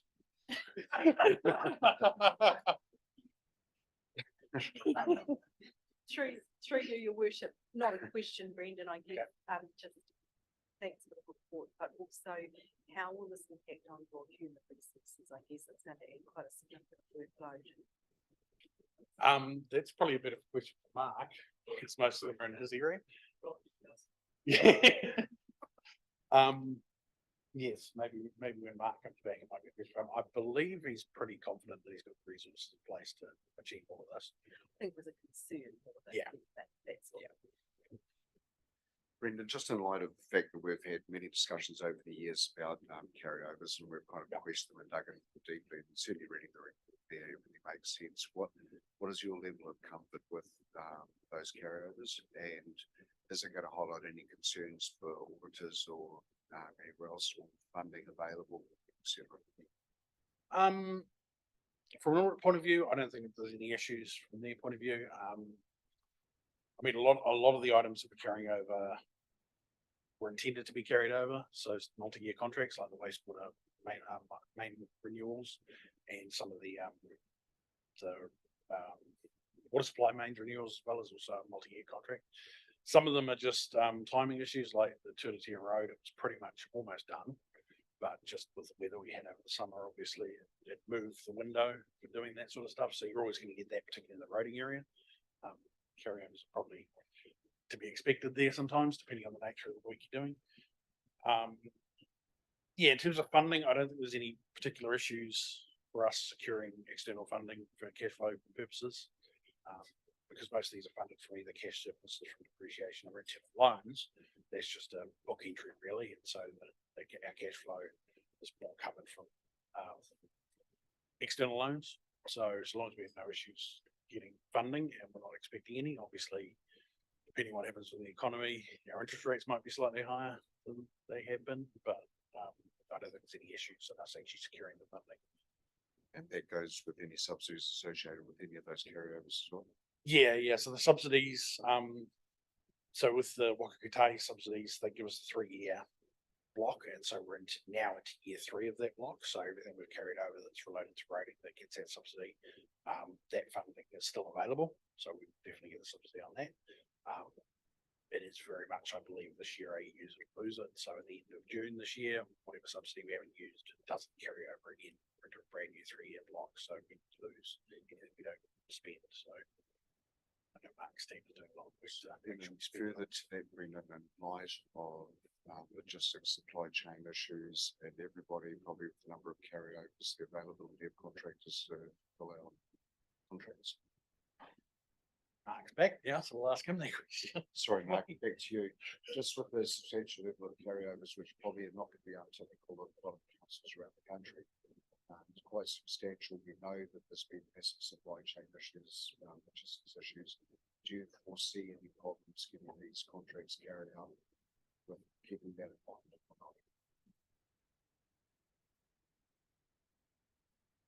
Not at this stage as far as material wise. I think it's better. It's probably the cost is always a concern, the changing environment, but go back a couple of years ago when it was hard to get material, I think we're not in that environment anymore. So no. And with that in mind, then, Mark, with interest rates being where they are, with inflation being where it is, do you build in that inflationary cost when it is a carryover, will be more so than the year? So some of those projects that are carrying over will have cost fluctuations within the contract, but not all. So, for example, if it's over a 2-year period, it may have cost fluctuations. So that's where the CPI will pick up those changes. Yeah, and sometimes it goes up, sometimes it goes down. Thank you, Councillor Johnson. Yeah, I think my question's already been answered, but just with the carryovers, are there any that have been carried over for more than a year? Long-term carryovers or? I guess the wastewater investigation, not that whole amount, but the 81 expense, but that's been over a couple of years. We had some expenses on that, so that's been carried over a couple of years. The wastewater mains renewals, there was some very initial work on that a couple of years ago, but it was about 3 or 4 grand, so not a huge amount. I think most of the other ones are pretty much 1-year ones, Mark. Couple of minor ones, the Arrowhead Weir upgrade, that's probably been around a couple of years now. And some of the Ōtorohanga work that's been carried over for numerous years. And by Ōtorohanga, some of those schemes carry over once a time. And I guess in terms of the second table, the organisational development would be carrying over that budget, whatever's been remaining of that budget every year for the last 3 years since Tanya started.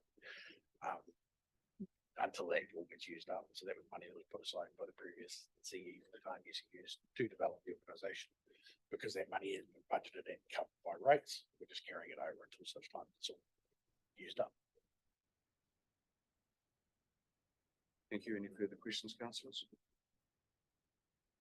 Thank you, Brendan. Certainly look forward to getting all this work completed in this coming financial year, along with all the other work that's in front of you. Good luck, Mark.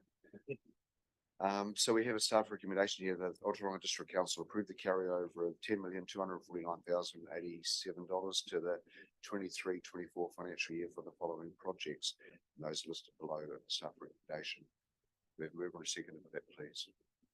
Move Councillor Dow, second Councillor Christensen, all in favour? Against? Carried. Thanks, Brendan. Yeah. Moving on to item 80, Ōtorohanga Medical Centre Development Contributions, page 124. Welcome, Graham.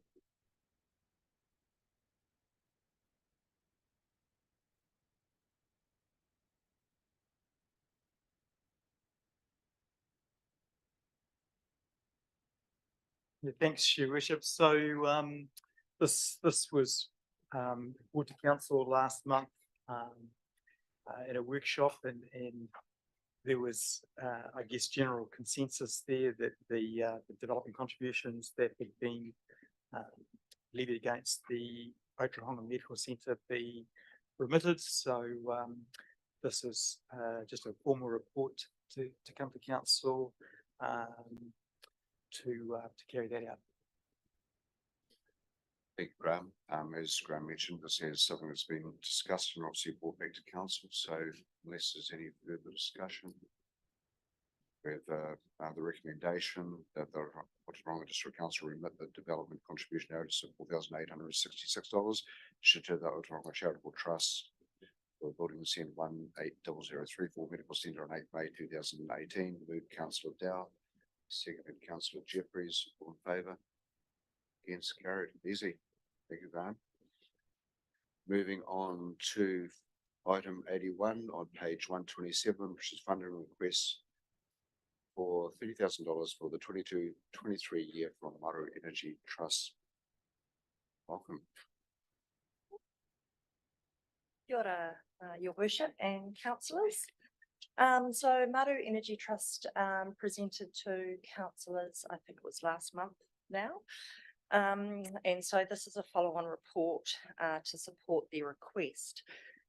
Just a couple of things to note. The report should have included a paragraph noting that the lines company covers about half of our district. So the figures that are in the report around how many houses are in the district that were built before 2008 are there merely to assist with building a bit of a picture of what could be eligible. And equally, not all houses built before that time will be eligible. Secondly, pointed out by Councillor Jeffries for me, I seem to be living in the past. The year and the recommendation should be 23-24, not 22-23.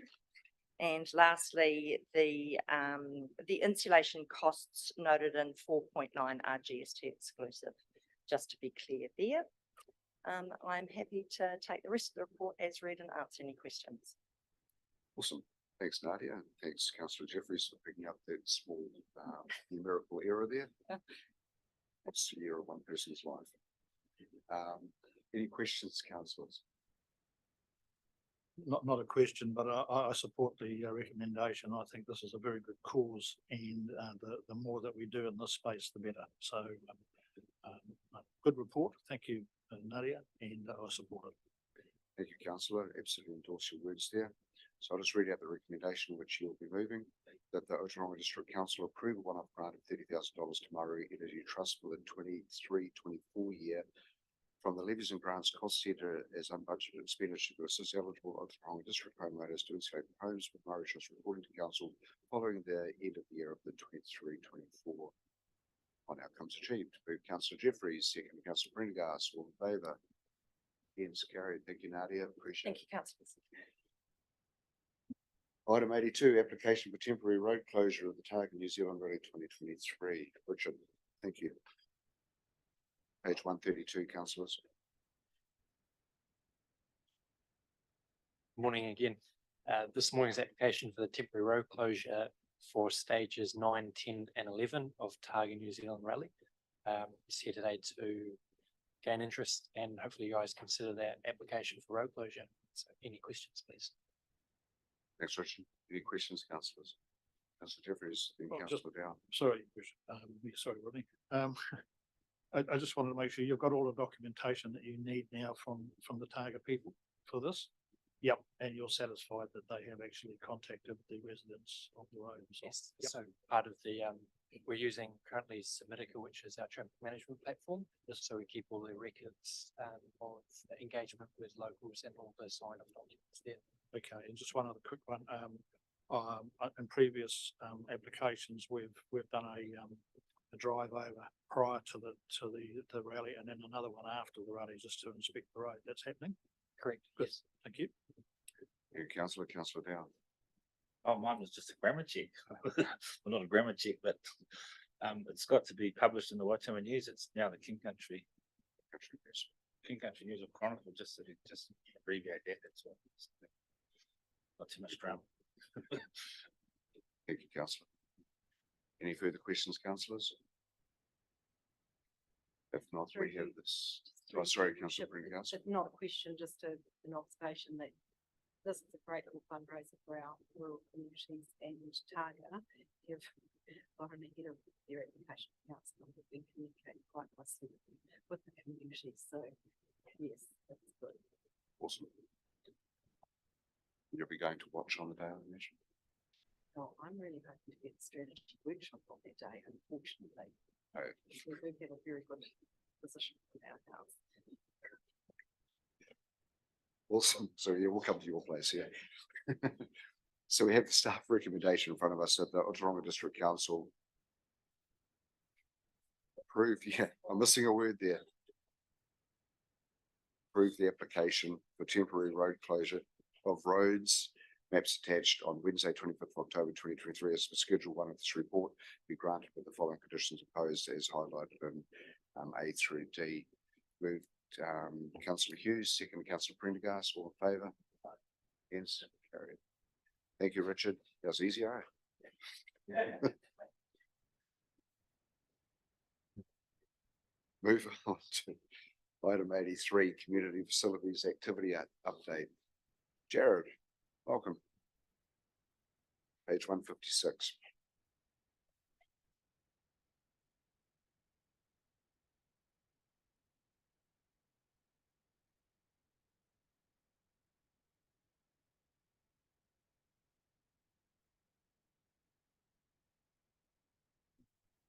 Kia ora everyone, through you, your worship. Just like to take my report as read. As you'll see, there's been quite a bit going on in our area lately and trying to make use of this fine weather at the moment.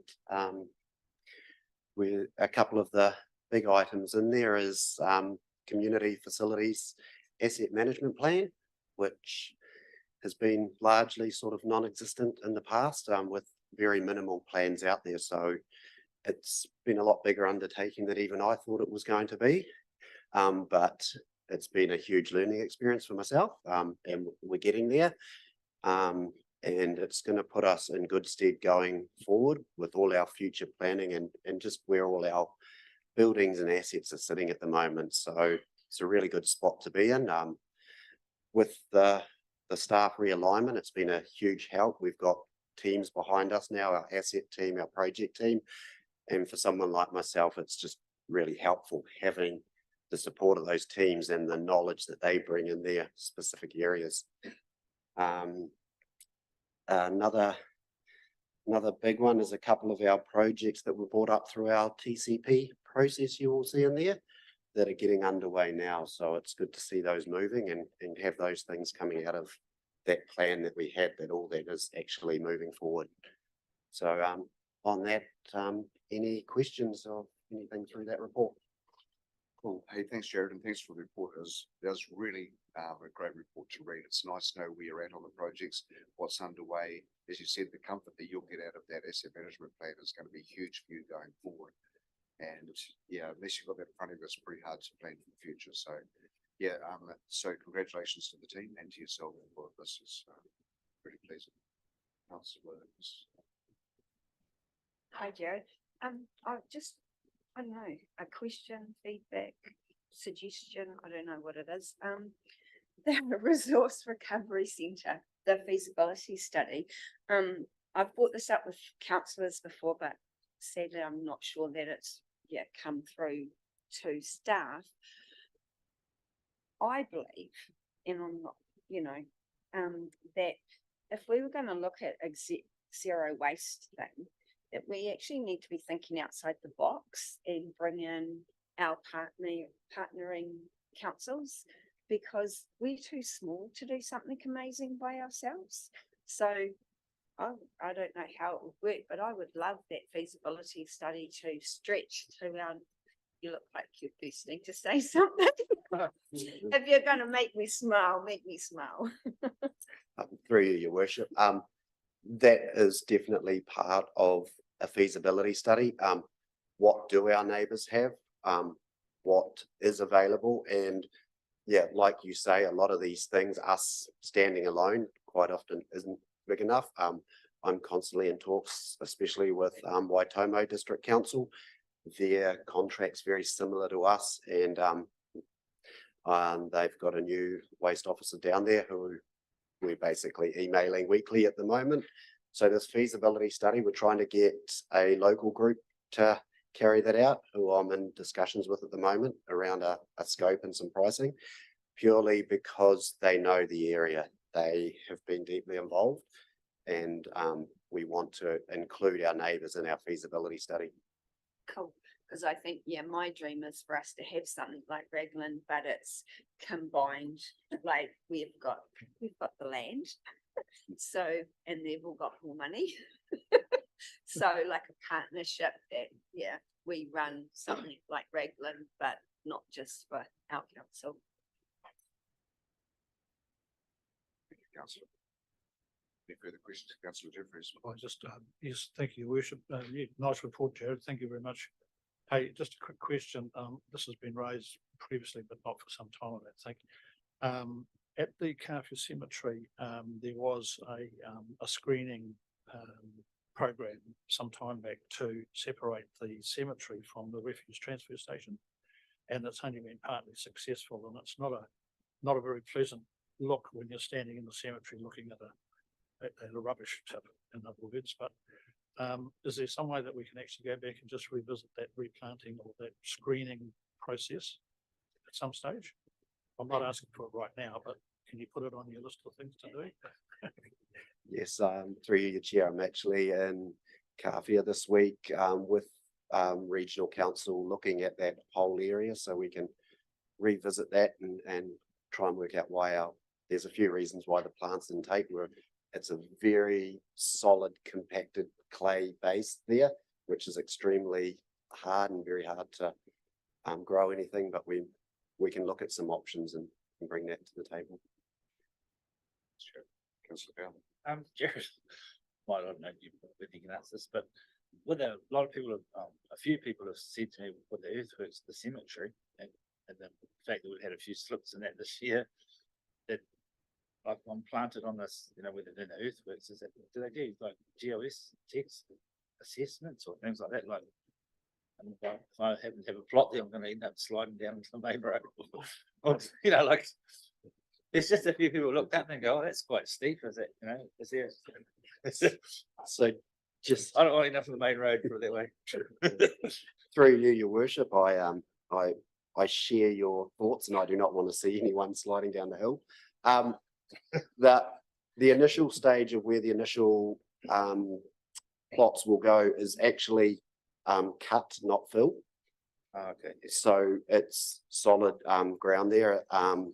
In the next 100 years or so, the fill site will be the second stage that's used. So before that's used, there will need to be tests to ensure that's solid. But the initial site we're using is cut, so it is solid clay base there.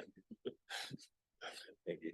Hey, just one other thing, I don't even know if it's your department, but welcome to Ōtorohanga District sign. So is that looking a bit tatty? Like, is that your problem or is that Mark's problem?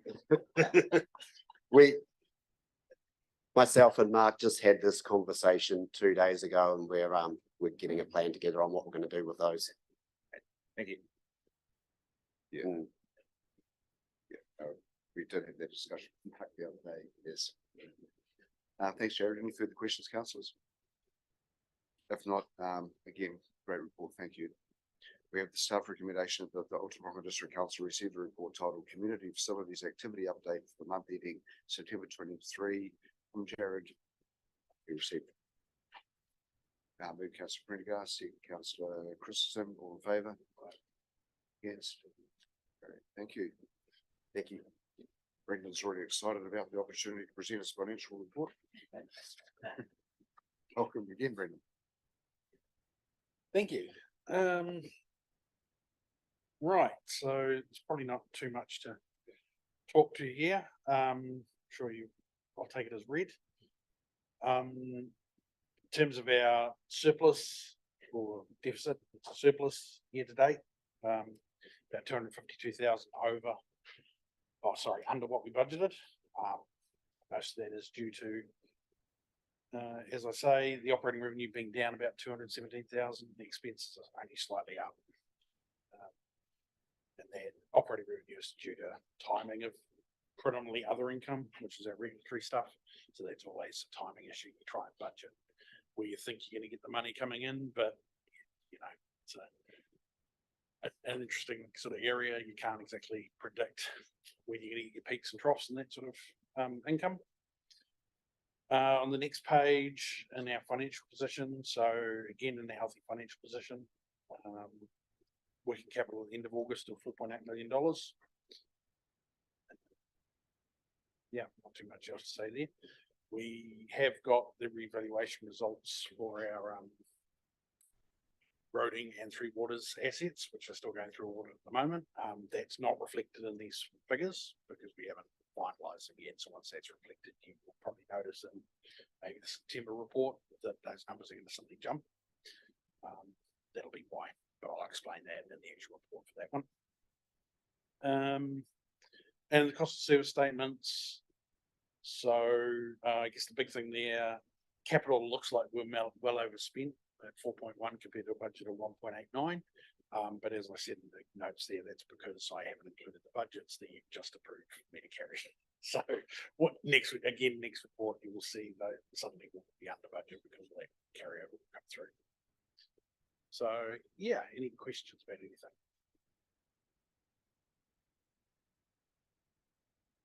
Just the one, thanks, Your Worship. Yeah, Brendan, on page 162, your statement of financial position.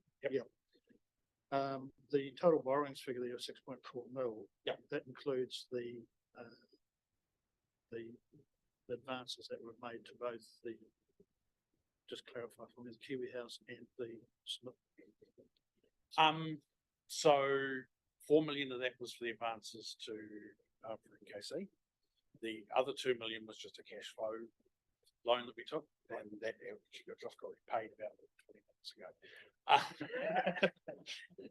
It was only a 3-month short-term line to get us through until the rates money comes through. Right. Yeah. Okay. So just to clarify in my mind, then the forecasted debt to the end of June 24, 9.4 from memory. So yeah, that didn't include the loans we're just talking about, did it? No. So because when we did those initial judgment, yes, we're probably looking at around about 13.5 at the forecast, roughly. Well, that 4 mil is due to be repaid April next year, so that will actually disappear. Cool. No, that's fine. Thank you.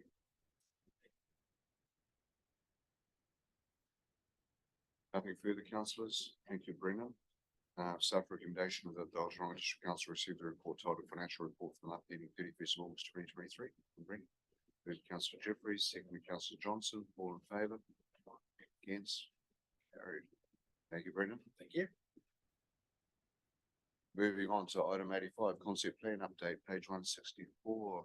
Welcome, Ross.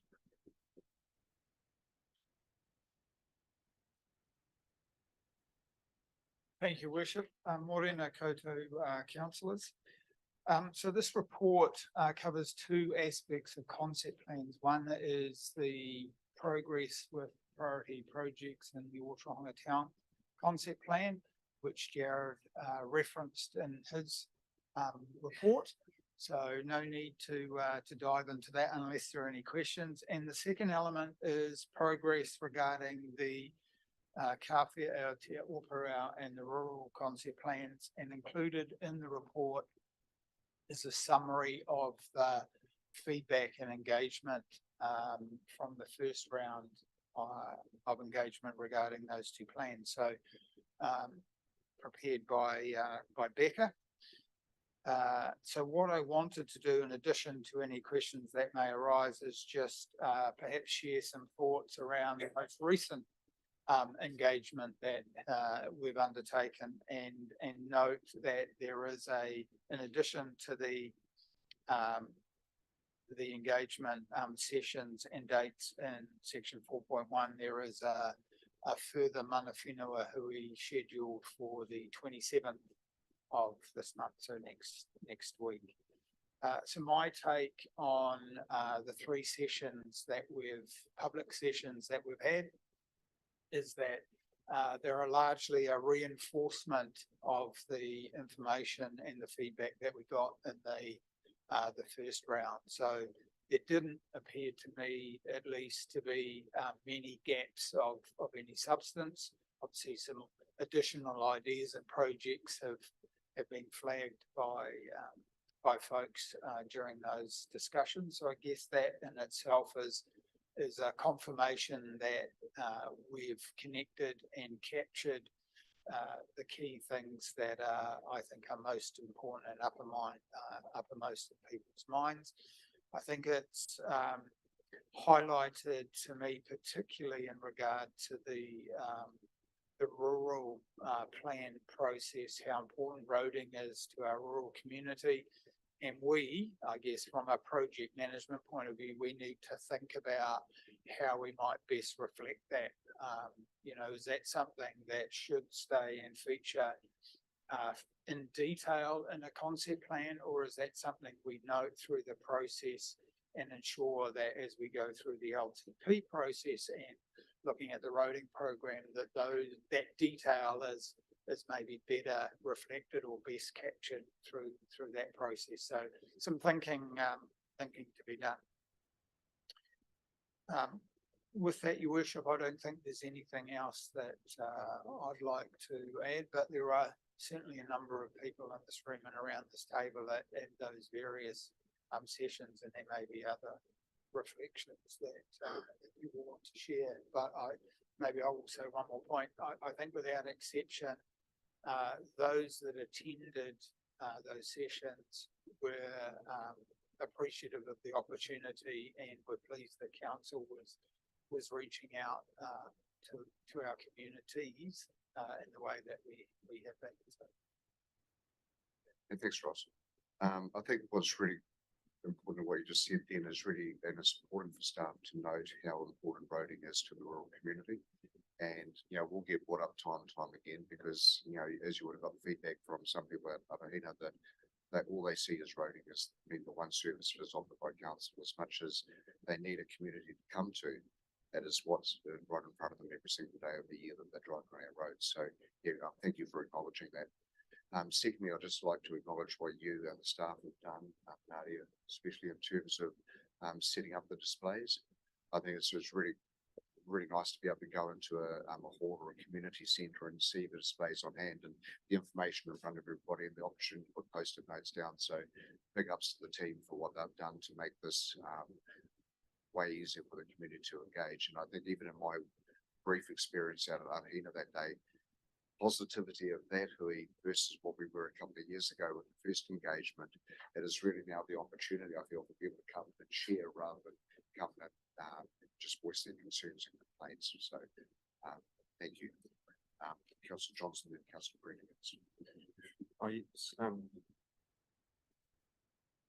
Thank you, Ross.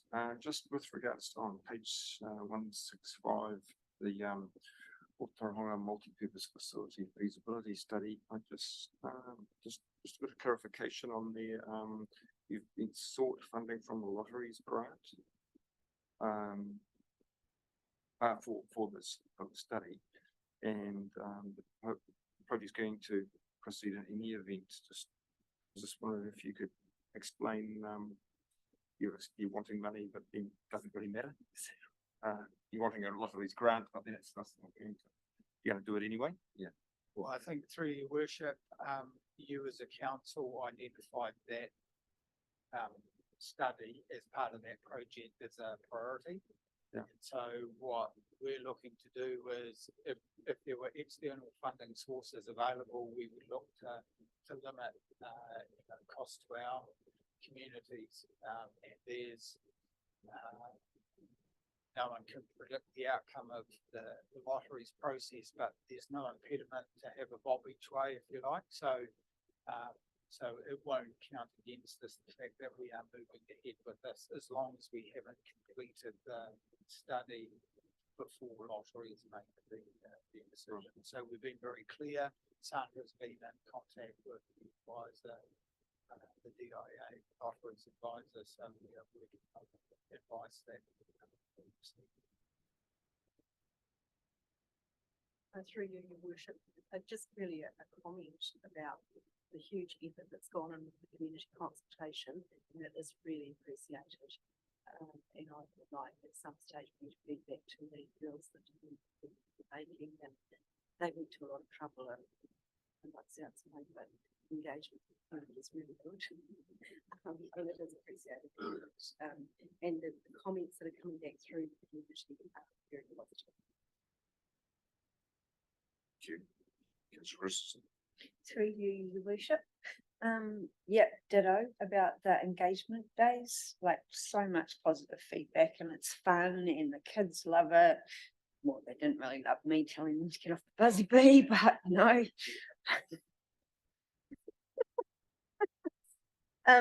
And I just wanted to make a comment that I think it's absolutely fantastic that the club has been included in this feasibility study for, yeah, a purpose function centre or whatever it comes out to be.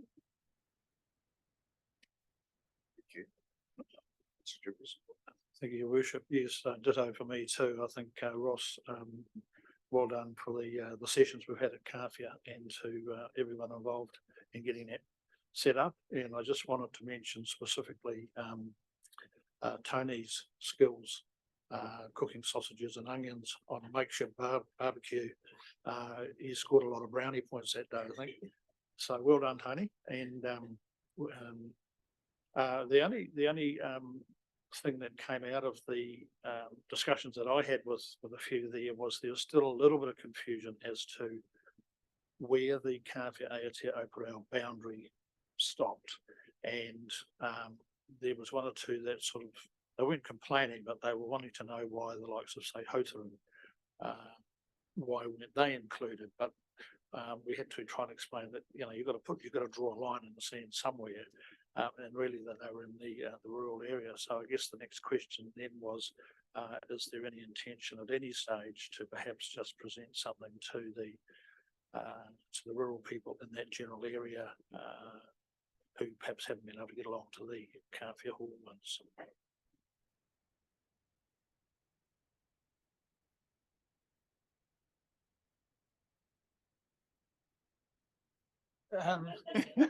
You've got to throw. Can't wait to hear the answer. So I'm formulating an answer, and it was clearly obvious.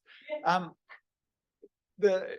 guess the way we're approaching this is if there's a Kawhia Moana implication or connection, we're bringing that back to the Kawhia Aotea and Ōpōrau plan.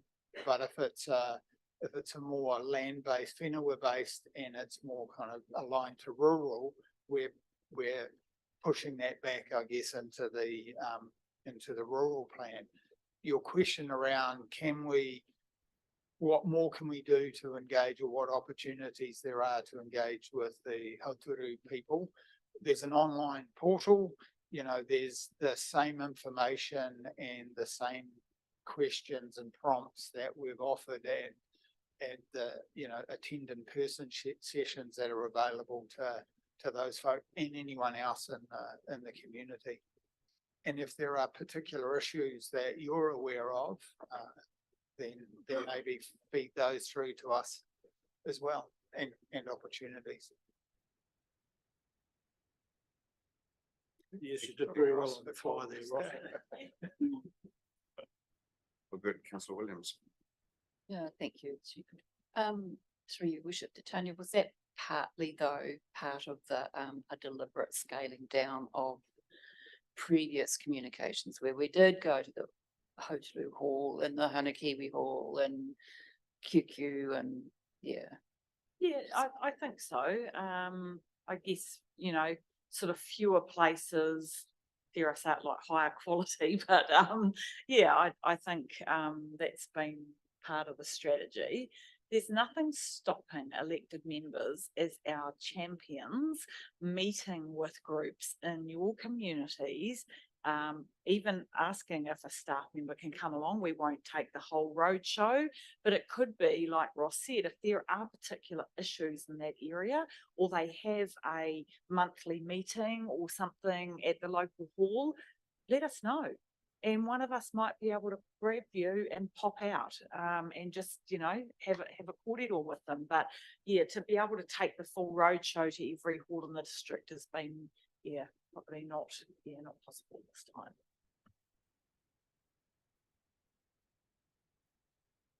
Further councillors? Well, we have the staff recommendation here that the Ōtorohanga District Council receive the report concept plans update from Ross McNeil. I'd like to move that. Secondly, Councillor Johnson. All in favour? Against? Carried. Thanks, Ross. Right, councillors, we'll move on to councillor update. We'll start with Councillor Johnson.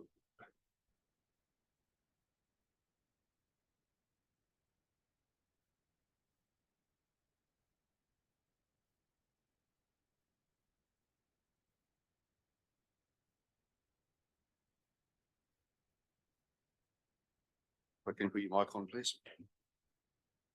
Sorry. Yeah, I was just saying that, been a reasonably busy month, but I guess it's just the same things that other councillors have attended as well, but, in no particular order, but went out to the, Arahina Weaving the Future, day last week. The council workshop, rating remittance, etc. workshop. The inside event at the club, which was just an awesome night, and gee, we really need a bigger venue for that. But it's amazing how well the hall scrubbed up. That looked pretty good, looked really good in there, I should say. Yeah. The DIA Rural Water Scheme Committee meeting, attended that. Tony's Beaufry when he was welcomed in that, and just last night I attended the charitable trust, Ōtorohanga Charitable Trust AGM, and that's me. Thank you. Councillor Prendergast. For you, your worship, yes, I also attended all council things that Councillor Johnson attended, the DIA. We had the inside evening was just amazing, and it's just great to see everyone coming together like that. On the 5th of September, we had the risk and assurance. On the 7th of September, we had North King Country Development Trust. And as I've told you, there's a couple of big bits and pieces coming up there with the Institute of Directors strategy course. And you need to get in fast if you want to be involved. And they have made the comment that there was either no one, very few for Ōtorohanga last time, so it would be really cool if we can change that this year. And then there is a mentors evening coming up in early November, hopefully, that we are hearing with the ODDB to put that on, and once the mentors are established, they will be able to be used by both the North King Country Development Trust and the ODDB. Attended the Kāpio Weaving and the Arahina Weaving for the Future consultations, and again, just a very positive vibe. And yeah, I think that's about it for the room. Thank you. Councillor Williams. Thank you.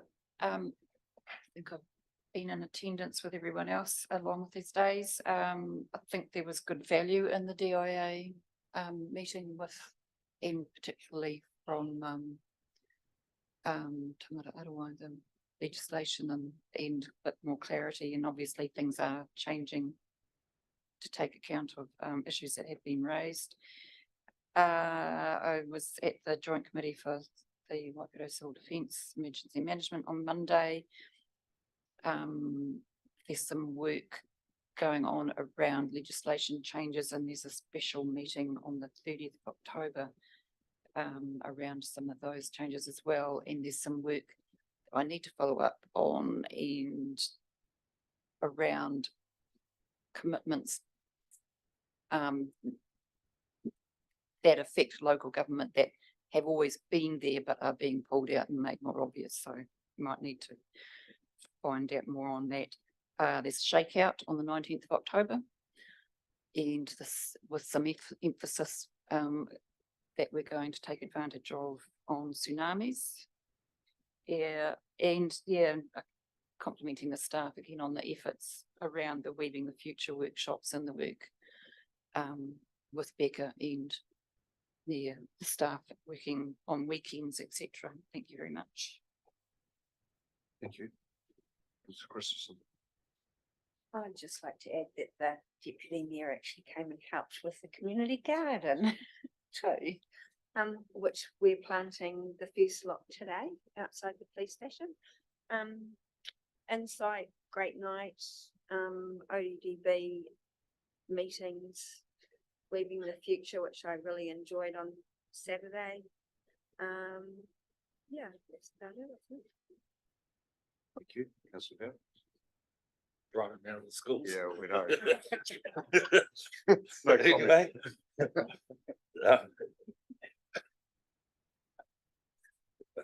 apart from that, yeah, I went to some of the meetings.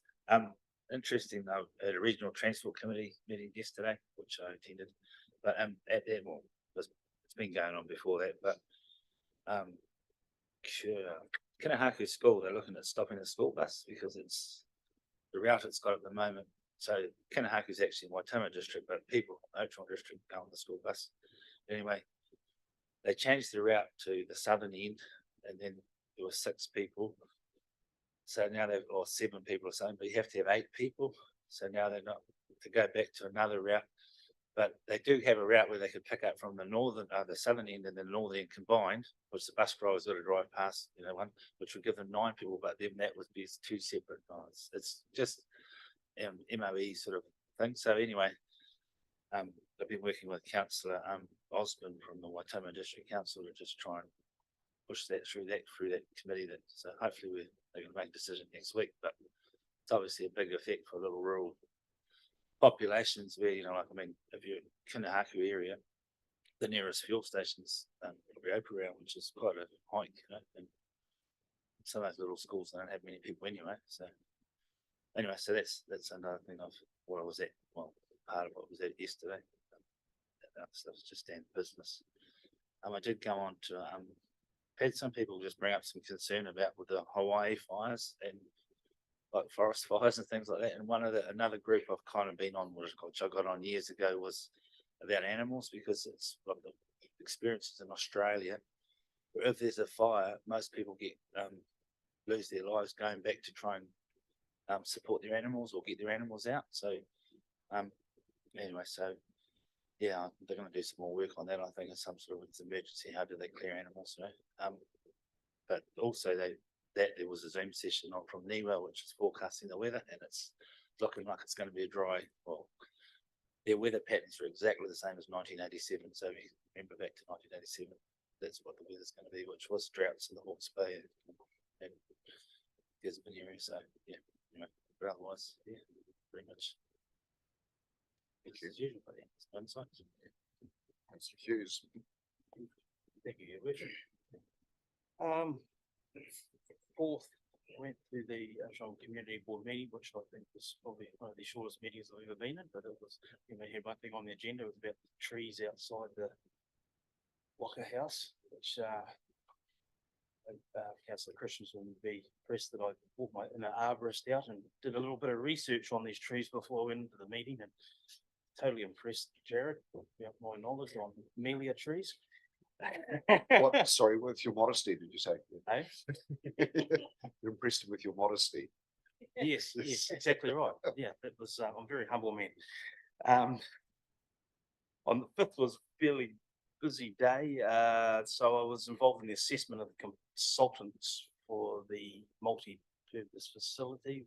Ross Neil kindly brought me into that. It was a great little session, which we had to pick a consultant out of a number of, which was, and kudos to Sandra Kay for organising all that, because we had to get it done fairly quickly with the lottery grants. Had to be in by that day or following morning or something. So it was good we got that sorted. It was excellent. Risk and assurance was on the same day, which was another great meeting. And then we had the extraordinary council meeting after that. And on the 12th was attended the workshop that we had here. So other than that, all good. Thank you, Councillor Jeffries. Thanks, Your Worship. Yes, it's been a fairly busy month. 19th of August went to the Kawhi Museum's annual meeting. 22nd of August we had the rural water supply session here with DIA. 23rd of August, Te Taio Kawhi Moana, they had an annual meeting, so I attended that. 24th of August and the 31st of August, there were 2 webinars on these anchor institutions, which I sat in on. So that's going to be an interesting subject going forward. 31st of August, I came into the annual meeting of the Kiwi House, and I have to say that is what's going on there is just extraordinary. And I don't know whether a lot of people appreciate just how iconic that place is for not only for Ōtorohanga but for New Zealand nationally, and the work they're doing there is just amazing. 4th of September, I went to came to the Aotea subdivision meeting here. 5th of September, and we had a risk and assurance meeting and an extraordinary meeting after that. 7th of September, we had the Kāwhia Aotea Okoro Concept Plan Advisory Group meeting in Kāwhia. And then on the following Saturday, on the 9th, we actually had the public session. So there were 2 sessions there in 2 days. 12th of September was a council workshop. And last Saturday, they had the wheelie day at Kāwhia. And yeah, I haven't heard from Rachel how that went yet, but it was good to see. They had a really good crew there. They were banging up the marquee when I left. So, but apparently the one that was held on Ōtorohanga was a big success, and they had people coming in from Te Witi and all around for that one. Just as an aside, during the month I went to an unveiling for the late Derek Wooster, and on the 8th of September they had a tangi for Peter Appley out at Makatu Marae. It was an absolute gorgeous day. You just could not have wished for better conditions, and they gave Peter a really good send-off. There was a big crowd there for that. And the only other thing that I'll probably want to talk about, perhaps better in CEO time, is I just want to have a chat about the condition of State Highway 31 and the litter problems that are surfacing there. So thank you for that. Thank you, Councillor. Busy month, everyone. Awesome. Tanya, will hand over to you for the resolution. Yes, through your worship. So the first 2 remain on there. The next one, well, that I guess remains on there too for the next iteration, and the last one can come off because we're recommending that is removed. So yeah, piece of staff recommendations there. Yeah, we've had a resolution register be accepted and amendments as they take place. Removal of, well, we're not removing C80 now. We jumped ahead of ourselves. So just C99. Yeah. Just all in favour? Yeah, just a question on that. The council solicitor still preparing the lease. Like, seems a long time to prepare a lease. Is that? Yeah, I can just probably give an update on that, Councillor. So we're just waiting. We're just sorting through list of fixtures and fittings there in terms of what we own, what support house owns. So it is progressing, you know. So it's not like it's sitting with them drawing up the lease for this whole time. So it's been obviously with no manager there either, you know. So I mean it's been difficult to find. We're now dealing with somebody else. So yeah. Thank you. If there's no further business, I declare the meeting closed. Can we have a closing code here, please? Yep, thank you, Your Worship. Ka inoi tātou, kia tau, kia tātou, ka toa, te atawhai o tō tātou ariki, ihu karaiti, me te aroha o te atua, me te whiwhinga tahitanga ki te wairua tapu, ake, amini. Good, thank you. Let's declare the meeting closed. Thank you.